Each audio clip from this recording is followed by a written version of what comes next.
King Alaric sits on his throne, surrounded by his advisors. His son, Prince Caspian, stands beside him, a look of duty and respect etched on his face. His daughter, Princess Anya, stands apart, her gaze filled with a mix of envy and determination. King Alaric begins by confirming his son Caspian, the next king after him. My son, Caspian, you have proven yourself worthy of the crown. Upon my passing, you shall ascend the throne and rule these lands with wisdom and justice. Thank you, father, Caspian responded, as he accepts the great responsibility bestowed on him as the next ruler of his land. I will do my utmost to uphold the legacy of our kingdom. Anya's voice, laced with bitterness, interrupted. But father, what of me? I have trained just as hard as Caspian. Why must I be denied the throne simply because I am a woman? King Alaric sighs. Anya, my dear, tradition dictates that the throne passes through the male line. You are a valuable asset to our kingdom, but the crown must remain in the hands of a man. Anya argues, tradition is outdated. Times have changed. I am capable of ruling just as well, if not better, than Caspian. Anya paces back and forth in her chambers, her frustration evident as she vents. I won't let him take away my birthright. I'll do whatever it takes to claim the crown. Lady Alara, Anya's confidant, tries to come up with a suggestion to calm the princess. Perhaps there is another way, Anya, a more subtle approach. But Anya responded impatiently. A subtle approach? I haven't got time for subtlety. I need results, and I need them now. Anya's ambition to become queen is beginning to bring out the beast in her as she meets with a shadowy figure to help her on a mission. I need your help to eliminate Caspian, Anya speaks. And what do you offer in return? As the strange person replies, as he had waited for this day for a while, the throne. When I become queen, you will be handsomely rewarded, Anya assured. Caspian got attacked in his chambers. A struggle ensues, and Caspian is mortally wounded. King Alaric and Anya arrives on the scene, Anya feigning shock. Caspian, no! The king exclaimed. What has happened? Anya asked, acting surprised. It was you, Anya. You did this! As King Alaric stared at Anya. No, father, I would never harm my brother. The princess defends herself. Enough! You will pay for your crimes. The king judged immediately and sent her to prison. Anya is imprisoned in the dungeon, where she sits alone, her spirit broken. Anya thought to herself, I should have listened to Alara. There was another way. Now it's too late. Anya hears a sound. The door creaks open. Hello, my princess. It's Alara. There is still hope, and I have a plan. Alara reassures Anya. What plan? Anya asked. Remember the old prophecy about a comet appearing in the sky, heralding the rise of a new ruler? We can use that to our advantage. We can stage a celestial event, a fake comet sighting. The people will believe it is a sign from the gods, and they will accept you as their rightful queen. I have a contact who can procure a powerful telescope. We will use it to project an image of a comet into the night sky. Anya smiles as Alara's plan brightens her mood. Very well then. Thank you, Alara.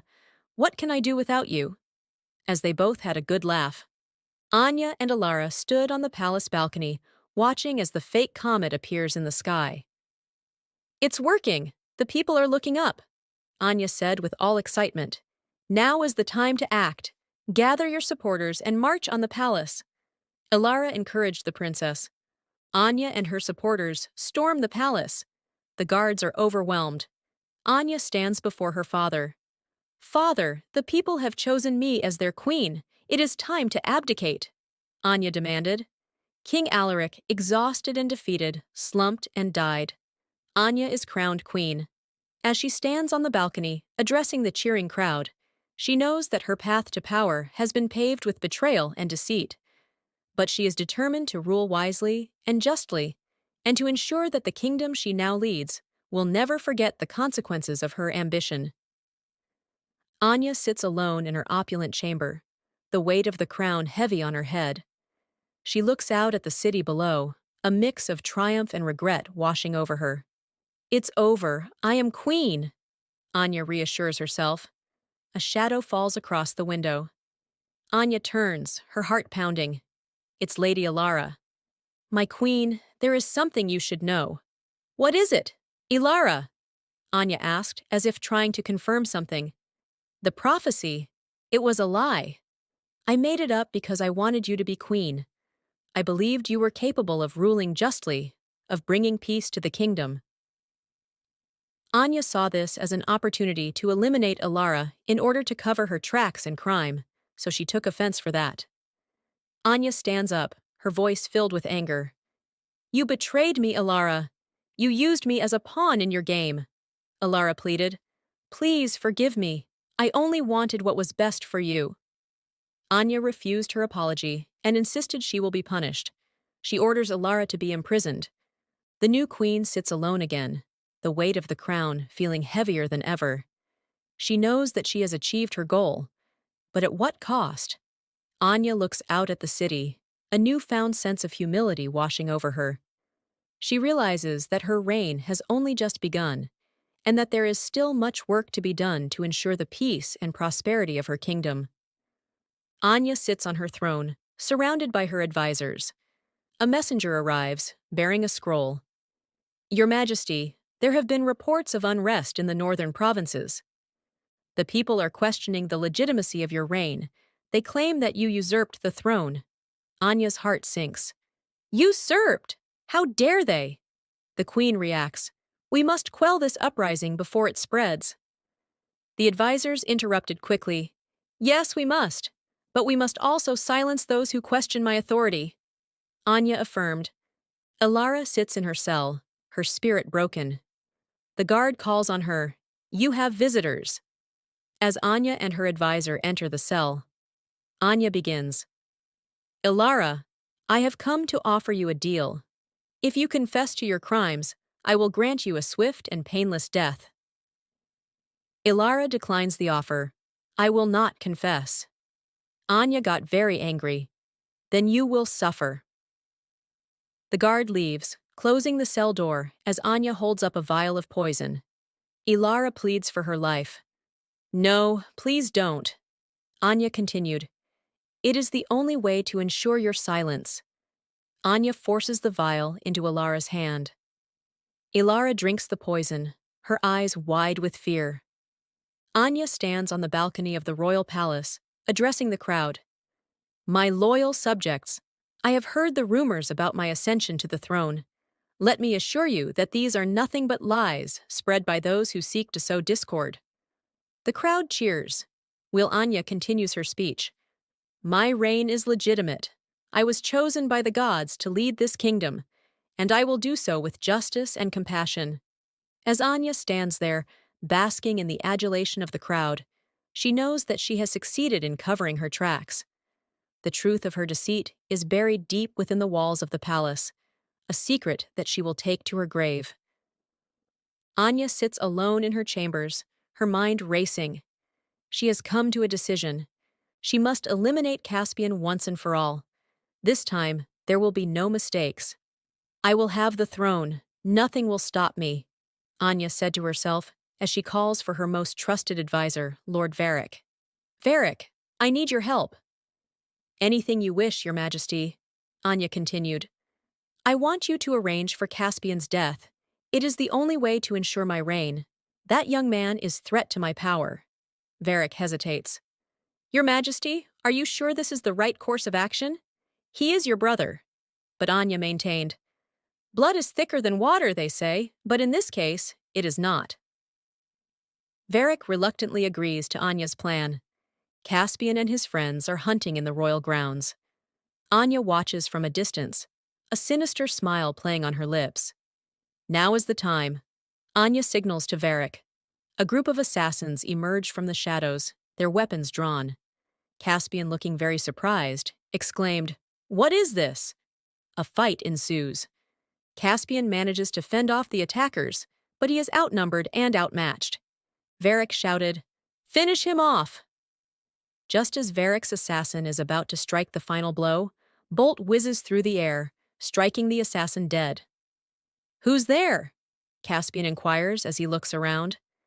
A figure emerges from the trees. It is a mysterious archer. "You are safe now, Prince Caspian," the archer said, helping Caspian to his feet. "The assassins are defeated." "Who are you?" Caspian questions again. "My name is—" "Never mind. It does not matter. What matters is that you are alive." The archer disappears into the woods. Anya is furious. Her plan has failed. "How dare that archer interfere? Find out who he is, Varric." "We must find out who he is, or find another way to eliminate Caspian." Anya knows that she cannot give up. The throne is within her grasp, and she will do whatever it takes to claim it. Anya lies awake in her bed, drenched in sweat. She has been having recurring nightmares, filled with ominous visions of unseen powers warning her to relinquish the throne. She gets out of bed and walks to the window, staring out at the moonlit city. "What does this mean?" Anya thought to herself. "I will not give up. I have fought too hard for this." But as she looks at the moon, she can't shake the feeling that there is something more to these dreams, something sinister. Anya kneels before a traditional altar, praying for guidance. "Please, help me. I am lost." As she prays, she feels a strange sensation. It is as if she is being watched. Anya was hunting alone in the royal grounds when she heard a voice. "Anya, you must listen. You have taken what does not belong to you. You must return it or face the consequences." Anya feels a chill run down her spine. She knows that she cannot ignore these warnings any longer. Anya stands on the balcony, addressing the crowd. "My loyal subjects, I have come to a realization that I have not been a good queen. I have pursued my own ambition at the expense of the kingdom." A murmur runs through the crowd. Anya continued, "I have wronged my brother, Caspian. He is the rightful heir to the throne. I will abdicate as it is the only way to right a wrong." The crowd gasps in disbelief. Anya steps down from the balcony and walks towards the palace gates. As she leaves, she knows that she has finally found peace, but at a great cost. Anya has been exiled from the kingdom, forced to live in a small cottage in the countryside. Despite her exile, her desire for revenge has not diminished. "I will have my revenge, Caspian. I will destroy you." Anya starts to delve into the dark arts, seeking forbidden knowledge that will grant her the power to defeat her brother. Anya ventures into the Forbidden Forest, a place steeped in ancient magic, where she makes her request. "I seek power. I seek the ability to destroy my enemies." A mysterious figure appears before her. "I can grant you what you desire, Anya, but there is a price." The princess, very desperate this time, interrupted without minding the consequences. "I am willing to pay any price." The figure leads Anya to a hidden grove, where a powerful artifact is concealed. The figure said, "This artifact will grant you immense power. But be warned, it comes with a great curse." But Anya maintained her decision. "I do not care about the curse. I only care about the power." Anya takes the artifact and leaves the forest. Caspian has ascended to the throne. He is a just and benevolent ruler, loved by his people. "I hope my sister has found peace." As he thought to himself, but unknown to the new king, Anya is plotting her return. Anya, armed with the powerful artifact, confronts Caspian. "This is the end, Caspian." She unleashes the artifact's power, creating a storm of dark energy. "Anya, stop!" The king reacts, but it is too late. The artifact is overwhelming Caspian. Suddenly, a blinding light fills the sky. A protective barrier appears around Caspian, shielding him from the dark energy.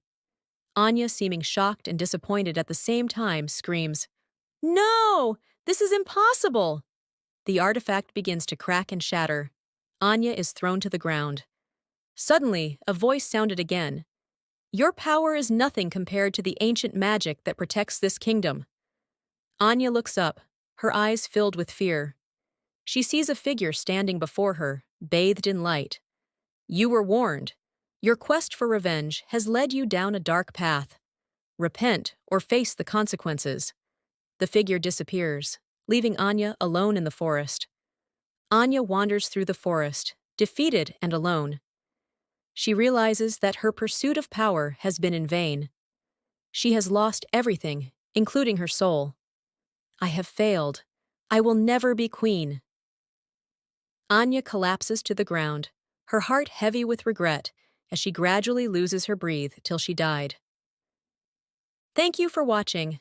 Kindly subscribe and stay tuned for more interesting stories.